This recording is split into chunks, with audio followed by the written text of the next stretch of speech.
అందరికీ praise the lord. యేసుక్రీస్తు నామములో మీకు అందరికీ వందనాలు. స్నేహితులారా, మనము ఈ దినము థంబ్‌నెయిల్ చూసుకున్నట్లయితే దేని యందు అతిశయించాలి అనే విషయం కోసం మనం మాట్లాడుకుందాము. స్నేహితులారా, అసలు అతిశయం అంటే ఏంటి?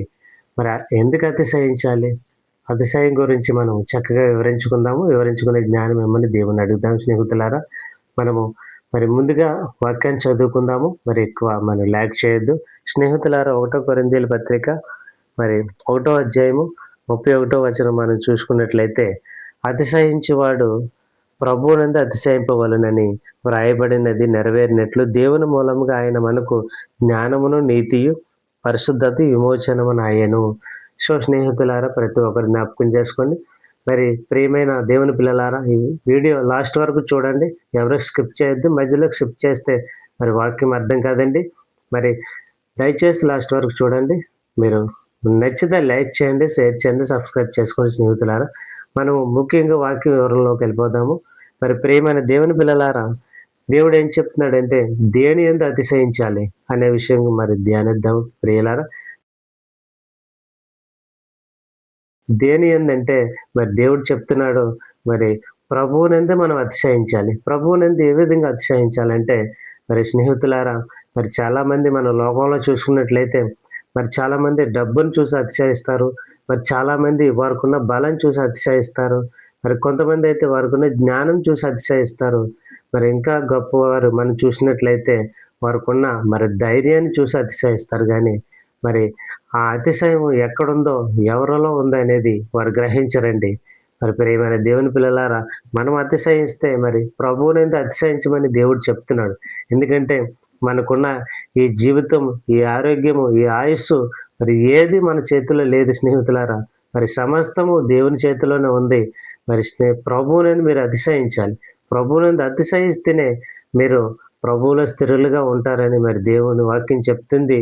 మీరు అతిశయం అంటే ఏంటంటే స్నేహితులారా, అతిశయం అంటే గర్వం కాదండి, అహం కాదండి, అవివేకం కాదండి. అతిశయం అంటే సంతోషం. ప్రభువునందు సంతోషించమని ప్రభువులు వస్తే గర్వంగా ఫీల్ అవ్వండి అని దేవుడు చెప్తున్నాడు. స్నేహితులారా, మనము జ్ఞాపకం చేసుకున్నట్లయితే ప్రియమైన వారులారా, ప్రభువునందే మనం అతిశయించాలి. అతిశయం అంటే సంతోషించాలి.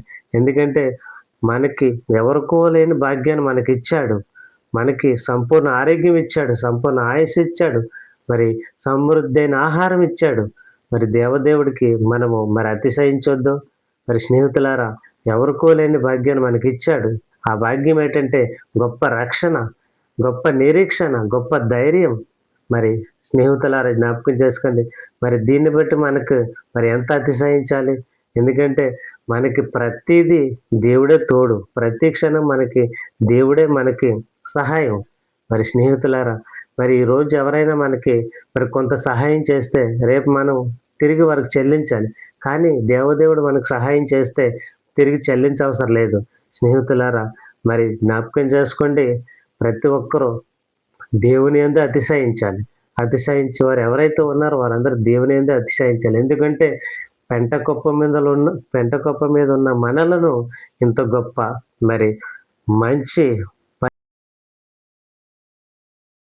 పరిచారకులుగా దేవుడు చేశాడు. స్నేహితులారా, చాలామంది దేవుడు చాలామందికి చాలా విధాలుగా తలాంతులు ఇస్తాడు. స్నేహితులారా, వారికి ఇచ్చిన తలాంతులు వాళ్ళు వినియోగించుకొని దేవునికి ఉపయోగపడాలి. ప్రియులారా, ప్రభువునందు మనం అందరూ స్థిరులుగా ఉన్నామా లేదా, ప్రభువునందు మనం అందరం అతిశయిస్తున్నామా లేదా అనేది మీరు జ్ఞాపకం చేసుకోండి స్నేహితులారా. ఎందుకంటే ఈ జీవితం ఇచ్చిందే ప్రభు. చాలామంది అనుకుంటారు, నేను పనాల గొప్పవారింట్లో పుట్టాలి, ఈ విధంగా నేను ఉండాలి అని అనుకుంటారు. కానీ దేవుడు ఎక్కడ ఉండాలో, ఎవరు పుట్టాలో, ఎవరికి ఏ విధంగా సహాయం చేయాలో అది ఆయన ఇష్టం, ఆయన కృప. ఎందుకంటే దేవుడు తప్ప ప్రతి మనిషికి వేరొక దిక్కు లేదు, వేరొక తోడు లేడు. చాలామంది సామెతల్లో ఉపయోగిస్తారు, దిక్కు లేని వారికి దేవుడే దిక్కు అని ఉపయోగిస్తారు. కానీ వారికి దిక్కు ధైర్యం వచ్చిన తర్వాత దేవుని మర్చిపోతారు. స్నేహితులారా, అటువంటి దురుద్దేశము, అజ్ఞానము మనలో ఉందేమో జ్ఞాపకం చేసుకుందాం. స్నేహితులారా, ఎందుకంటే మన ప్రభువునందే విశ్వసించాలి, ప్రభువునందే అతిశయపడాలి. ప్రియమైన దేవుని బిడ్డలారా జ్ఞాపకం చేసుకుని ప్రతి ఒక్కరూ మరి ప్రభువులు మీరు మరి ఎలాగ అతిశయిస్తున్నారో, ఎలా గర్వపడుతున్నారో, మరి ఎలాగా మరి దేవునికి ఉపయోగపడుతున్నారో జ్ఞాపకం చేసుకొని ప్రియులారా చాలామంది మరి దేవుడిని నమ్ముకున్న తర్వాత మరి దేవుడిని నమ్ముకుంటారు.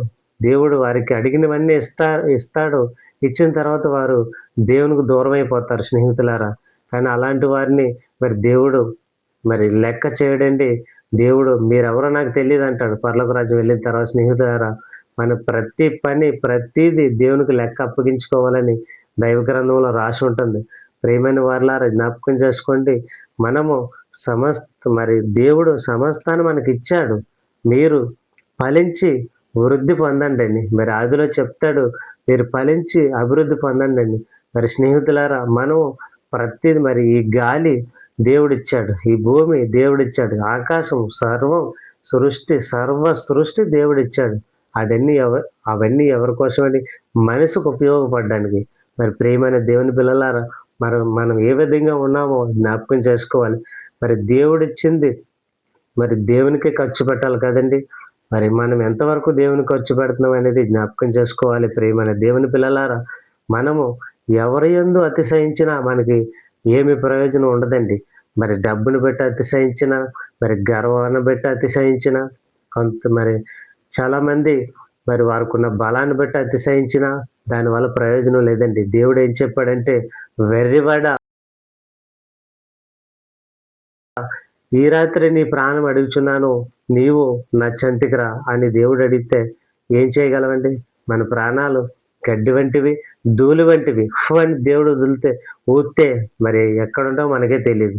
కానీ చాలామంది నా బలంతోనే నేను ఇలా ఉన్నాను, మరి నా శక్తితోనే ఇలాగున్నాను, మరి నా జ్ఞానంతోనే నేను ఇలాగ ఎదిగేశాను, మరి నా జ్ఞానం ద్వారానే నేను బ్రతికేస్తున్నాను, నేను ఇంత డబ్బు సంపాదించాను అని చాలామంది గర్విస్తారండి, అతిశయిస్తారు.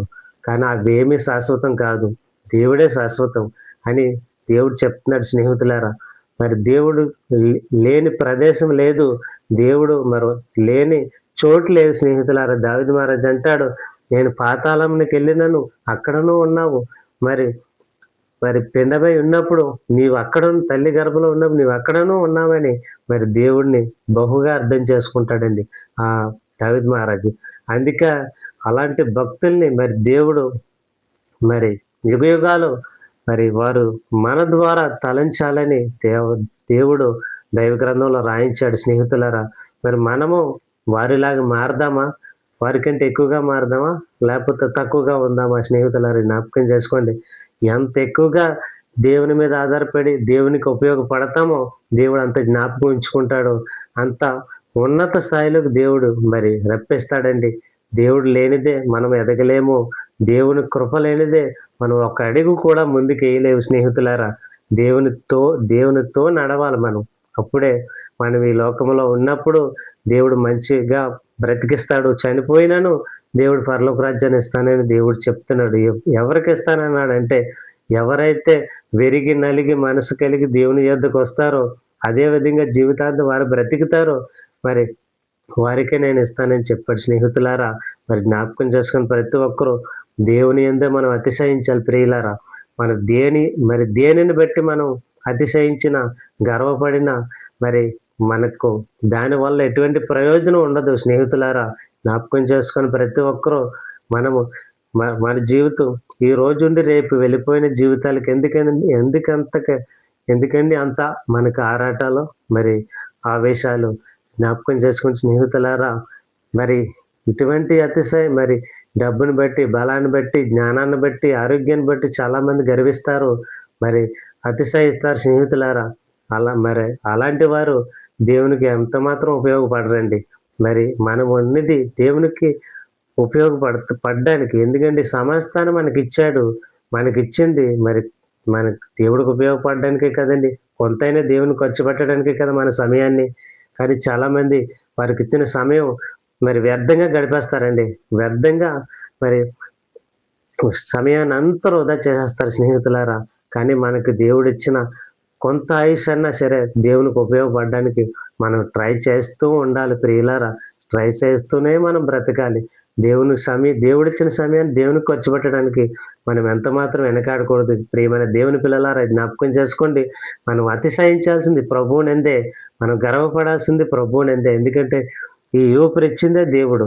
ఈ ఆయుష్ ఇచ్చిందే దేవుడు. మనల్ని మరి భూమి మీదకి రప్పించిందే దేవుడు.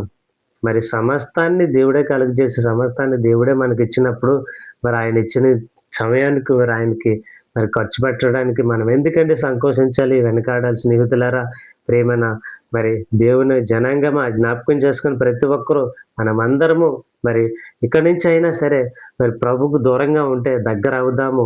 ప్రభువుకి మరి అవిధేయులుగా ఉంటే విధేయులుగా బ్రతికిదాము. మరి ప్రభు మరి మనం చూసుకుందాము.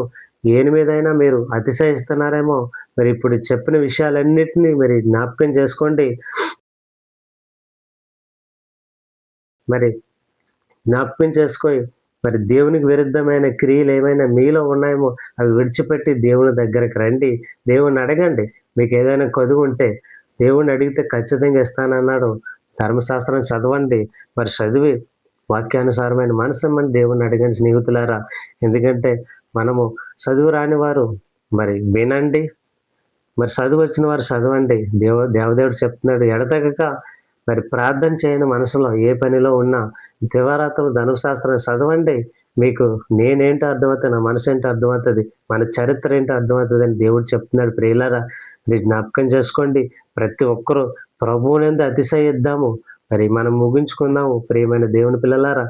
మరి మరి ప్రతి ఒక్కరూ మరి ఈ వీడియో చూస్తున్నారని నేను నమ్ముచున్నాను. చూసిన వారందరికీ ఈ వీడియో ఉపయోగపడాలని నేను అనుకుంటున్నాను స్నేహితులారా. మనకందరికీ వీడియో మరి దేవుడు మేలుకరంగా మార్చాలని నేను కోరుకుంటున్నాను. మరి దయచేసి మీరు ఇంతవరకు మరి ఈ వీడియో చూసినందుకు మీకందరికీ మరొకసారి యేసుక్రీస్తు నామములో వందనాలు. మరి దయచేసి ఈ వీడియో లైక్ చేయండి, షేర్ చేయండి, సబ్స్క్రైబ్ చేసుకోండి స్నేహితులారా. ఈ వీడియో అనేక మందికి ఉపయోగపడాలి. ఈ వీడియో అనేక మందికి రికమెండ్ అవుతుంది మీరు లైక్ చేస్తేనే. మరి స్నేహితులు, ఇలాంటి వీడియోలు మరెన్నో మనం ధ్యానిద్దాము. మరి దేవుడు మనకి ఇంకా ముందుకి కొనసాగించాలని ప్రార్థన చేద్దాము. మరి మనం మరొక వీడియోతో మీ ముందుకి నేను వస్తాను స్నేహితులారా. ఈ వీడియో మీ అందరికీ మీ హృదయాల్లో దేవుడు ఆశీర్వాదకరంగా